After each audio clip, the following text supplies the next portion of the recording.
In the silence of solitude, something ancient stirs. Carl Jung believed that the loner isn't someone who despises society, but someone who no longer finds their soul within it. The world grows noisy, and the self fades, so the loner retreats not in bitterness, but in a search for meaning beyond the crowd. Loneliness is the absence of others, but solitude is the presence of oneself. Jung wrote that to confront the unconscious, one must be willing to walk alone. The loner isn't abandoned, they choose the path others fear, the inward descent into the unknown self. The loner doesn't interrupt the world, they watch it from the edges with sharp, intuitive eyes.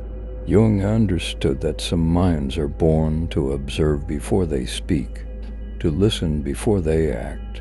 Their insight isn't loud, it's surgical, often ignored until it's too late to unsee. The loner doesn't adapt easily because their inner compass points elsewhere.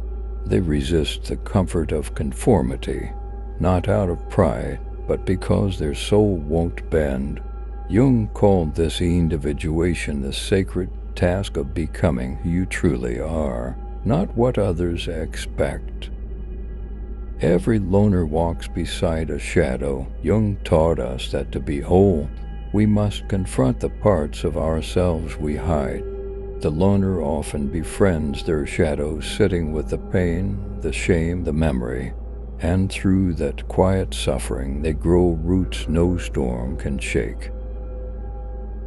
In a world that fears depth, the loner becomes a threat, not because they're dangerous, but because they see through the illusion.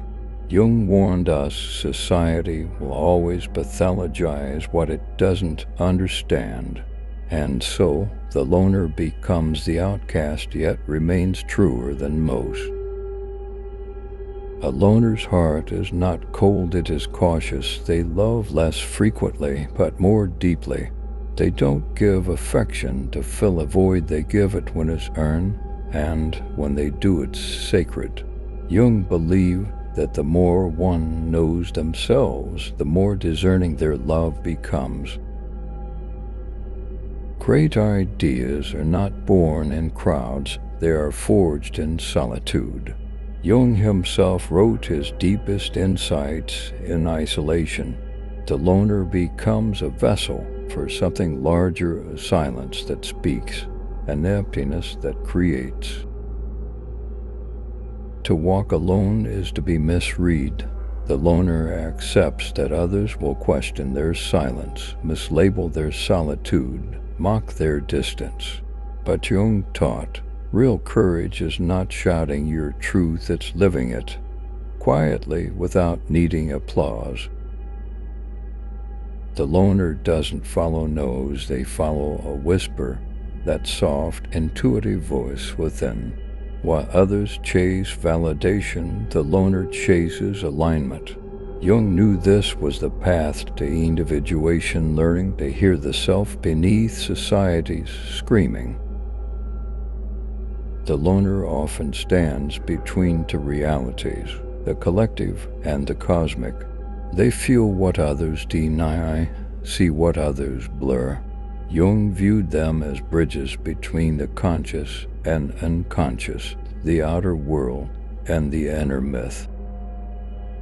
Pain doesn't destroy the loner, it purifies them. Jung saw suffering as the crucible of selfhood. While others numb the ache, the loner learns its language, and in that silent dialogue with pain, they transmute it into wisdom. The loner builds temples where others build distractions. Within them, silence is not empty, it's sacred.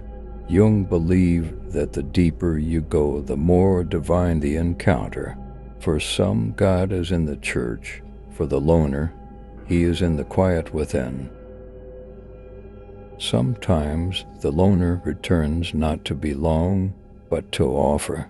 They speak softly, teach subtly, and leave before they're worshipped.